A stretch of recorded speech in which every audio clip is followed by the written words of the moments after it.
Live അപ്ഡേറ്റ്സിലേക്ക് പോകാം. ലൈവില് നൂറയുടെ mirror task കഴിഞ്ഞിട്ട് നടന്നത് ഷാനവാസിന്റെ മിറർ ടാസ്ക് ആണ്. ഷാനവാസ് ഒരുപാട് കാര്യങ്ങൾ ഈ ഒരു കണ്ണാടിയിൽ നോക്കി പറയുന്നുണ്ട്. അതിൽ തന്നെ ഷാനവാസ് പറഞ്ഞ പ്രധാന കാര്യം, ഇവിടെ വന്നിട്ടുള്ള എല്ലാവരും വൈൽഡ് കാർഡായിട്ട് വന്ന ജിഷിനും ഇന്ന് വന്ന ഒരു ഗസ്റ്റ് പോലും പറഞ്ഞത് ഇങ്ങനെയൊന്നും അല്ല ഷാനവാസ്, ഇതിലും ടെററാണ് എന്നാണ്. ആരെയും ഒരു ഭയവും ഇല്ലാതെ അഭിപ്രായങ്ങളും നിലപാടുകളും മുഖത്ത് നോക്കി പറയുന്ന ഒരാളായിരുന്നു പുറത്തും അകത്തും എല്ലാം. ഈ ഷോയിൽ വന്നിട്ട് സ്വയം അപ്ഡേറ്റ് ചെയ്യാനും റീചാർജ് ചെയ്യാനും ഒക്കെ പറ്റി എന്ന് ഷാനവാസ് പറയുന്നുണ്ട്. അതേപോലെ എന്താണ്, കാർഡുകൾ ഇറക്കിയതിനെ പറ്റി, ഷോയിൽ വെച്ച് മറ്റ് കണ്ടസ്റ്റൻസിനോട് മോശമായിട്ട് പെരുമാറിയതിനെ പറ്റിയും, പിന്നെ ആങ്ങളക്കാർഡ്, പെങ്ങളകുട്ടിക്കാർഡ്, മെഡിസിൻ കാർഡ്, മിത്രം കാർഡ്, ഇതിനെ പറ്റിയൊക്കെ ഷാനവാസ് പരാമർശിക്കുന്നുണ്ട്. മോശം പറഞ്ഞതിനെയൊക്കെ ലാലേട്ടൻ ചൂണ്ടിക്കാണിച്ചു തന്നു, നല്ല രീതിയിൽ മാറാൻ പറ്റി, സഹമത്സരാർത്ഥികൾ അതൊക്കെ ചൂണ്ടിക്കാണിച്ചു തന്നു, അങ്ങനെ സ്വഭാവത്തെ അങ്ങ് അപ്ഡേറ്റ് ചെയ്യാൻ പറ്റിയെന്നു, അങ്ങനെയൊക്കെ ഒരുപാട് കാര്യങ്ങൾ ഷാനവാസ് പറയുന്നുണ്ട്. അങ്ങനെ നല്ലതിന് വേണ്ടി മാറാൻ പറ്റി എന്നൊക്കെ പറയുന്നുണ്ട്.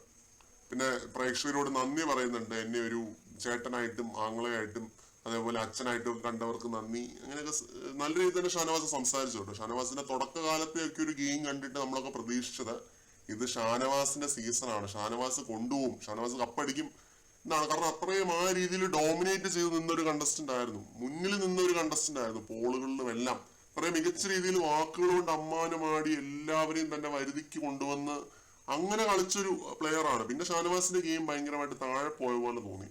ഇത് പിന്നെ വീണ്ടും ആ ഒരു ഹോട്ടൽ ടാസ്ക് നടന്ന ആഴ്ച വീണ്ടും വിന്നർ ആകുമെന്ന് തോന്നിപ്പിച്ചു. അത്രയും ആ രീതിയിൽ വിവാദമൊക്കെ ഉണ്ടാക്കി ഭയങ്കര കോൺട്രവേഴ്ഷ്യൽ ആയിട്ട് കത്തി നിന്നൊരു കണ്ടസ്റ്റന്റ് ആണ്. അപ്പം അങ്ങനെ ആ രീതിയിൽ ഓഡിയൻസിന്റെ പൾസ് അറിഞ്ഞ് കളിച്ച ഒരാളാണ്. ബിഗ് ബോസ് കണ്ടിട്ടില്ല എന്ന് പറഞ്ഞു കഴിഞ്ഞാൽ ഇപ്പോഴും വിശ്വസിക്കില്ല. ഷാനവാസ് ബിഗ് ബോസ് കണ്ട് അടച്ചു കലക്കി കുടിച്ചിട്ടാണ് വന്നതെന്ന് ഞാൻ ഇപ്പോഴും വിശ്വസിക്കുന്നു. ഇത് കഴിഞ്ഞിട്ട് പിന്നെ എന്ത് പറ്റി, ബി ഹോട്ടൽ ടാസ്ക് കഴിഞ്ഞ് ഷാനവാസിന്റെ ഗെയിം വീണ്ടും താഴെ പോയി. ഇങ്ങനെ മുന്നിൽ നിന്ന് അങ്ങനെ അങ്ങ് ഡോമിനേറ്റ് ചെയ്യാൻ ഷാനവാസിന് അങ്ങ് പറ്റിയില്ല.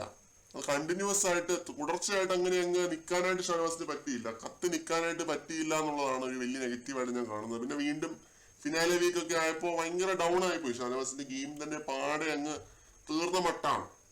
അപ്പൊ അതുകൊണ്ട് തീർച്ചയായിട്ടും ഞാനൊരു ടോപ്പ് 3 വെക്കും. എല്ലാവരും പറയുന്ന പോലെ തന്നെ ടോപ്പ് 3 ഉറപ്പിച്ച് നിൽക്കുന്ന ഒരു കണ്ടസ്റ്റന്റ് ആണ്. ആ ഒരു പൊസിഷൻ ഷാനവാസിന് കിട്ടുമെന്ന് തന്നെ നമുക്ക് പ്രതീക്ഷിക്കാം. കാരണം അത്രയും ആ രീതിയിൽ കളിച്ച് മുന്നേറിയ ഒരാളാണ്. ഈ ഡിസേർവ്സ് ഇറ്റ്, ഷാനവാസ് അർഹിക്കുന്നുണ്ടെന്ന് തോന്നുന്നു.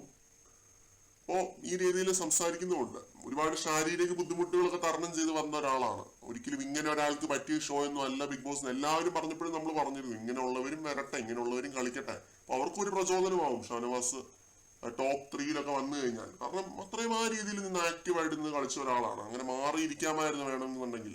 എന്താണ് സീസൺ 5 നമ്മുടെ ഷിജു, അദ്ദേഹത്തെ പോലെയൊക്കെ മാറി നിന്ന് അങ്ങനെ നോക്കി നിൽക്കാമായിരുന്നു. പക്ഷെ ഷാനവാസ് അങ്ങനെയൊന്നും ചെയ്തില്ല. ഷാനവാസ് എത്ര നന്നായിട്ടാണ് കളിച്ചത്. നമ്മളെപ്പോഴും പറയും ഈ ആക്ടേഴ്സ് ആയിട്ടുള്ള ആളുകൾക്ക് എളുപ്പമാണ് ഇങ്ങനെ ഒരു ഷോ, അവർക്ക് വേണമെങ്കിൽ അഭിനയിച്ച് നിൽക്കാം, അല്ലെങ്കിൽ അവരുടെ പുറത്തുള്ള ഇമേജ് വെച്ചിട്ട് അവർക്ക് വോട്ട് കിട്ടും എന്നൊക്കെ നമ്മളെപ്പോഴും പറയും. പക്ഷെ ഷാനവാസിന്റെ കേസിൽ ഷാനവാസ് ഇമേജ് മറന്ന് കുറെ സ്ഥലത്ത് കളിച്ചിട്ടുണ്ട്, കുറെ ഗെയിം കളിച്ചിട്ടുണ്ട്. പിന്നെ പെങ്ങളുകുട്ടികളെ രക്ഷിക്കാൻ വേണ്ടി കളിച്ചിട്ടുണ്ട്. ഇമേജ് മറന്നു തന്നെ ഞാൻ പറയുകയാണ്, പെങ്ങളുകുട്ടികളെ രക്ഷിക്കാൻ വേണ്ടിയും പെങ്ങളുകുട്ടികൾക്ക് വേണ്ടി സംസാരിച്ചും അങ്ങനെ ഇമേജ് മറന്ന് ഒരുപാട് കളിച്ചിട്ടുള്ള, ഇമേജ് വെച്ച് കളിച്ചിട്ടുള്ള ഒരാളാണ്, പണയം വെച്ച് കളിച്ച ഒരാളെന്നൊക്കെ വേണമെങ്കിൽ പറയാം.